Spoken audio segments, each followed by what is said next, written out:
እንደሆነ ይጠይቅሻል። የወር ደመወዝሽን ትነግሪዋለሽ። ወርሽ በመቼ ቀን እንደሆነ ይነግርሻል፣ ይጠይቅሻል። ያችን ሁሉ አጣራሽና ልብሽን ጉትት ያደርግና ልብሽንም ቀልብሽ አካልሽንም ጅስምሽንም ይይዛል። የዛን ሰዓት በቁጥጥሩ ስር ያስገባሻል። ጥሩ ስር ካገባሽ በኋላ እንጂ ማንም ሊያድንሽ አይችልም።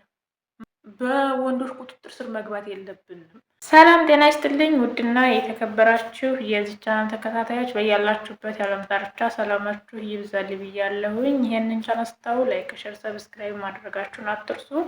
እንዲሁም ሀሳብ አስተያየታችሁን ኮሜንት መስጫ ሳጥን ቁጥር ላይ ታስቀምጡልኝ ማየት እችላለሁ ማለት ነው። እንግዲህ ያው ሰሞኑን እየሰማናቸው እያየናቸው ያለናቸው ነገር በጣም ያስቃሉ።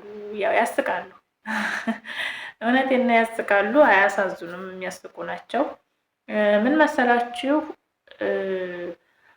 የዛሬ 3 ወር 4 ወር አካባቢ አንድ የሌላ ሀገር ዜጋ ወደ 400 ሴቶች አወጣ የሚባል ወሬ ዜና ይዘን ሰምተን ነበረ። ብዙዎቻችን ስናራግበው ነበረ ማለት ነው። 400 ነው 500 ሰው ሴቶች አወጣ ተብሎ ማለት ነው። ቪዲዮ ተለቀቀ ምናምን፣ የባለስልጣን ሚስቶች ናቸው ምናምን እየተባለ ሲራገብ ነበረ። አሁን እኔ ሳስበው አሁን ደግሞ ትናንትና መካሻው አቶ መካሻው ጋሽ መካሻው አባባ መካሻው ይቅርታ፣ አባባ መካሻው ትልቅ ሰው ናቸው። አንዴ 30-80 ምናምን ሴት እንትን ብሎ ትልቅ ባይሆኑ ነው የሚገርመው። ትልቅ ሰው ናቸው እና አባባ መካሻ እኔ ሰው ማክበር ወዳለሁኝ። አባባ መካሻ የ83 ሴቶችን ቪዲዮ ይዘዋል ተባለ። ይዘዋል ተባለ። አባባ መካሻ ነው እውነትም መካሻ ነው እውነትም። እናማ እንደዚህ ያለ መካሻማ አይገኝም። እና ምን ልላችሁ መሰላችሁ 83 ቪዲዮ ሲይዙ ዶክተር ሀቢባ ደግሞ ያው በዶክተርነቷ ያው በወሰደችው በኮርሷ ወይም በተማረችው ትምህርት መሰረት ይመስለኛል ይሄን ያለችው። አባባ መካሻማ በህግ መጠየቅ አለባቸው ስትል ሰማዋል ማለት ነው። ትክክል ነው። እሷ በህግ ይጠየቁ ማለቷ ትክክል ነው፣ ልክ ናት። ምክንያቱም ሰው አንድ እያጣ ባለበት ሰዓት እሳቸው 83 መያዛቸው እርግጥ ትክክል አይደለም። እንዲያው የተሳሰቡ ቢሆን ጥሩ ነበረ። ለወጣቱ ለቀቀብ ያደርጉላቸው። አንዳንድ ጊዜ የወጣት ፎቶ እያረጉ እንዲሁ ይሄንን ኩላ ቆንጆ ቆነጃጅት። እኔ እኮ እናንተ ግን የሚገርመኝ ነገር የሚያደርገውን ፎቶ እና ቪዲዮ ደውሎ ሲያቸው እያስተያዩ አይነቁም እንዴ? ወይ ግን ሴቶቹን አሁን ግራ ገብቶኛል ማለት በወጣት ፎቶ ነው የሚያታልላቸው። በወጣት ፎቶ እያታልላቸው ከሆነ ቪዲዮ ኮል እየደወሉ ሲያዩት ትልቅ ሰው ሲሆን አይተውትም እንዴ? እኔ ግራ የገባኝ ነገር ይሄ ብቻ ነው አንደኛው። ሁለተኛው ደግሞ ቢያንስ ይሄ ሰውዬ ይሄኛውን ፎቶ ፕሮፋይል ያረከው ለምንድን ነው ብለው ሲጠይቁት ሴትን ስለጎዳ ሴቶችን እንትን ስለሚል ልበቀልን ነው ምናምን የሚል ምክንያት ነው ሰጠን የሚሉት ማለት ነው። እና ታዲያ እነሱ ቂጥሽን እናንትንሽ አሳይኝ ሲላት እየበለቀጠ የምታሳየው ማን አባቱ ስለሆነ ነው እንዴ? አንተ የኔን እንደዛ አንተ ባሌ ነህ እንዴ? የኒካ ባሏ ወይ 80 ባሏ አይደለም፣ የልጆቹ አባት አይደለም። ለሱ ሚዲያ ያላወቀችው ሰው እየበለቀጠ እያሳየ ታዲያ እሱ ምን ያድርግ እንዴ? እሱ እኮ ስራው ነው። በነገራችን ላይ ስራው እኮ ነው። ብዙ ሴቶችም ብዙ ሰዎች ወንዶቹም 83 እንደ ስልኩ ያዘለት ምን አይነት ስልክ ይዞ ነው ምናምን ስትሉ ሰማሁ ማለት ነው። ስክሪንሻት ምናምን ስፓይደርማን ነው ምንድን ነው ይሄ? አይፎን ትሮማክስ ነው የሚገዛው እኮ ስልክ። ለምን መሰላችሁ? ከ83ቱም እያንዳንዷን የወር ደመወዟን ይቀበላል። የወር ደመወዟን ደግሞ አልሰጥም ካለችው ሚዲያ ላይ ለቅብሻለሁ እያለ አስቀድሞ ለቤተሰቦቿ ይልካል ማለት ነው። ያን ስትፈራ ደግሞ አብዛኛዋ ብር ትልካለች። ስለዚህ በራሳቸው ብር ነው በራሳቸው ገላ የራሳቸውን ብር ነው የሚከፍሉት ማለት ነው። ይሄን ማሰብ አለባችሁ። ሰውየው አሁን ይሄንን ሁሉ ሴት ፎቶ ዝም ብሎ አይደለም የሚያዘው። ምን ያደርግለታል? ዝም ብሎ አይደለም የሚያዘው። ስለዚህ እኔ ጥያቄ ለፍርድ ቤት ሲቀርቡ ወይም ደግሞ ዶክተር ሀቢባ እንዳለችው ለህግ ይቅረቡ ተብሎ ለህግ ሲቀርቡ መጠየቅ ያለበት በዋነኝነት እኔ ብዬ የማስበው የመጀመሪያ ኢትዮጵያ ውስጥ 86 ብሔር ብሔረሰቦች አሉ። 86 እየተባለ ነው እንግዲህ 87ም ሊሆኑ ይችላሉ፣ ግን የተረጋገጡት 86 ናቸው። እነዚህ 86 ብሔር ብሔረሰቦችን ያላካተተ ቪዲዮ እኛ አንቀበልም። ስለዚህ 86 ብሔር ብሔረሰቦችን እንዲጠቀልል ወይም ደግሞ 83 ብቻ ያደረገው ለምንድን ነው? ሶስቱ መጉደል ስለሌለባቸው ሶስቱን መጨመር አለበት። በብሔር ብሔረሰባችን ልክ 86 ስንጠራውም እንዲያነሳሳት ማለት ነው። ስንጠራው እንዲያነሳሳት። ለምሳሌ አሁን እኔ 83 ስትሉኝ ግራ ይገባኛል። 86 ሲል ግን ብሔር ብሔረሰቦችን ስለማስታውስ በዛ አስታውሰዋለሁ። ስለዚህ እኛ አረብ ሀገር ያለ ነው አንዳንዶቹ ሀሳብ ጭልል ያደረገን ሀሳብ አእምሯችንን ብጉዝ ያደረገብን ሰዎች ማሰባችንን ትንሽ ዘንጋ እያደረግን ስለሆነ እንድናስታውሰው 86 ቢሆን የተሻለ ነው።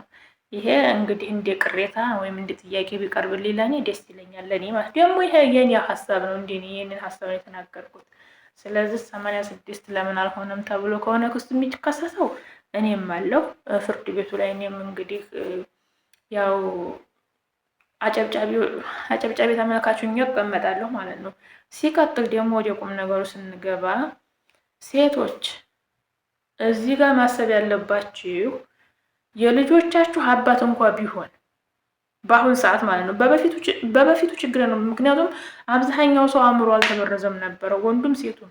አሁን ላይ ግን በጣም የሚያስፈራ ጊዜ ላይ ነው ያለነው። አሁን በተለይ አሁን ያለንበት ይሄ 3-4 ዓመት ይሄ አሁን እየርንበት ያለው ይሄ በተለይ የሰው ሞት የረከሰባቸው አመታቶች ሰውን ሁሉ ቀይሮታል። አእምሮውን ሁሉ ቀይሮታል። አእምሮውን ሁሉ መጥፎ ነገር ነው የተቆጣጠረው። ስለዚህ እናንተ የሆነ ነገር ስትጀምሩ የሆነ ሊደርሺፕ ውስጥ ስትገቡ የሆነ ሰው ጋር ስለ ፍቅርም ሆነ ስለ ወደፊት ህይወት ስታወሩ የመጀመሪያ ራሳችሁን መሸፈን ነው መቅደም ያለበት። ራሳችሁን ሸፍኑ። መጀመሪያ ራሳችሁን ሸፍኑ። መጀመሪያ ሰው እየመጡ ቪዲዮ ሲያወራሽ ምናልባት ለመታየት ቪዲዮ ልታወሩ ትችላለሽ። እኔ አሁን ለምን ቪዲዮ ታወራላችሁ ለምን ትንትላላችሁ አይደለም ጥያቄ። ግን ያ ሰው እየመጡ በቪዲዮ ሲያወራሽ ምናልባት ብዙዎቻችሁ እኔ አሁን ልጅ ስላለኝ እኔ አሁን ለህይወት አልጓጓም። እውነት ይቅርታ አድርጉልኝና እኔ አሁን ባልኖረኝ አልኖረኝ ምንም መስሎ አይታየኝም። ምክንያቱም በተለይ ሴት ልጅ የምትጓጉ ለመውለድ ነው። አንድ ልጅ 2 ልጅ ያላችሁ ሰዎች እንደው ታውቁት ማለት ምንም አገባችሁም አላገባችሁም ያው ነው። ዙሮ ያገቡትም እኮ እንደኛው አረብ ሀገር ናቸው። ምንም የሚመጣ ለውጥ የለም። እንዲሁም እየሰራ ለሱ ከማብላት ውጭ እንደኔ ወልዳችሁ እንኳን አንዱ በስሙ ልጅ አላት እየተባላችሁ ቢወራ ይሻላል። እና በአሁን ሰዓት ታገባም አግብቶ አረብ ሀገር ነው የሚልክሽ፣ ሳታገቢም አረብ ሀገር ነው የምንኖሪው። ስለዚህ ትዳር ፈጣሪ ሲሰጥ ነው። በመጀመሪያ ትዳር ፈጣሪ ካልሰጠ እናንተ ባላችሁት እናንተ በፈለጋችሁት የሚሆን ነገር የለም። ሳታስቡት የገባችሁበት ትዳር ዘላቂ የሆነ ትዳር ይሆናል። አስባችሁበት የገባችሁ ትዳር ደግሞ ሳታስቡት ይፈርሳል። እንዲሁም ደግሞ ዝም ብላችሁም እንደ ዕቃቃ ምንም ሳታቆም ገብታችሁበት ደግሞ ወልዳችሁ የምትለያዩበት አለ። ትዳር ሁሉም ባሰበው የሚሄድ ወይም ደግሞ እኛ በፈለግነው የሚሆን ነገር አይደለም። በችኩልም በሚዲያም ጋጋታ የምናገኘው አይደለም። ትዳር ከፈጣሪ ሲሰጥ ብቻ ነው። በመጀመሪያ ፈጣሪ የሚያገናኛቸውን ሰው ከቤተሰቦቹ ጀምሮ ጥሩ ያድርግላችሁ። በተለይ በቤተሰብ መሀል ይሄ በትዳር መሀል ያሉ ቤተሰቦች መጥፎ ከሆኑ ፈጣሪ ይሰውራችሁ። ፈጣሪ ይሰውራችሁ ነው ያልኩት። እኔ ምንም አላወራሁም። ስለዚህ እናንተ ሶሻል ሚዲያ ላይ አግኝታችሁት የወደፊት ህይወት ይሆነኛል ብላችሁ ስታስቡ፣ ለወደፊት አብሬው እኖራለሁ ብላችሁ ስታስቡ ቪዲዮ ብታወሩም ቢያንስ ከዚህ በታይ ያለው ሰውነታችሁ ለምን ይገለጣል? ከዚህ በታይ ያለው ሰውነታችሁ ለምን ይገለጣል? ከዚህ በታይ ያለውን ሰውነታችሁ እንደው ለወደፊት እንኳን ባላችሁ ቢሆን እንደው ቢያገባችሁ ብታገቡት እንኳን ወደፊት ህይወታችሁ አንድ ላይ የቀጠለ ቢሆን እንኳን አስቀድሞ ጠግቧችኋል። በቃ አስቀድሞ ጠገባችሁ። ምክንያቱም ያ ተሸፍኖ ማየት የሚፈልገውን ነገር ሁሉ አጠገባችሁ ሰጣችሁት። ምንም ጓጉቶ ወደ እናንተ የሚያመጣው ነገር አይኖርም። የሚያጓጓው ነገር አይኖርም። እናንተ ጋር መጥቶ የሆነን ነገር እና አረብ ሀገር እኮ የምንመጣው ኢትዮጵያ የማናገኘውን ብር ሰርተን ለማግኘት ነው አይደለ? ኢትዮጵያ ተቀምጠን የሆነ ቤት መስራት ፈልገን ኢትዮጵያ ተቀምጠን ይሄን መስራት አንችልም። ስለዚህ አረብ ሀገር ሄደን ሰርቼ ይሄን ቤት ሰራዋለሁ እገዛለሁ ብለሽ ነው የምትመጪው። ብዙዎቻችን የሆነ ሰው ላይ ወርቅ ስታዩ ያንን ወርቅ ለመግዛት ትቸኩላላችሁ። ያ ወርቅ እጃችሁ ላይ ሲኖር ደግሞ በቃ ምንም አይመስላችሁ። ይሄ እኮ እኔ ጋር አለ ትላላችሁ ማለት ነው። እንዲሁ ሌላውን ትሁትና በልብስ የሆነ ሰው የሆነ ልብስ ለብሶ አይታችሁ ያን ልብስ ለመግዛት ትቸኩላላችሁ። ከገዛችሁ በኋላ ግን እዛ ሰው ላይ ብታውስ ይሄ እኮ እኔም ጋር አለ። አያችሁት? መጀመሪያ የምትፈልጉትን ነገር ለማግኘት ትቸኩላላችሁ፣ ትጓጓላችሁ። ካገኛችሁት በኋላ ደግሞ ትተውታላችሁ። ምክንያቱም እኔ ጋር አለ ትላላችሁ። ስለዚህ ያም ደግሞ ወንድ በመጀመሪያ አንቺን ለማግኘት ይወጣል ይወርዳል። አንቺን ለማግኘት ምናልባት ከአንቺ የሚፈልገው ነገር ስላለ ማለት ነው። ከአንቺ የሚፈልገው ማንነትሽ ስላለ የመጀመሪያ ወንዶች በአሁን ሰዓት አንደኛ አንቺን አልጋ ላይ ይዘውሽ ከተኙ በኋላ የሚፈልጉትን ካገኙ በኋላ ልክ እንደ ሶፍት አፍንጫቸውን ጠርገው እንደሚጥሉት ሶፍት ይጥሉሻል። አንድ እሱ ነው።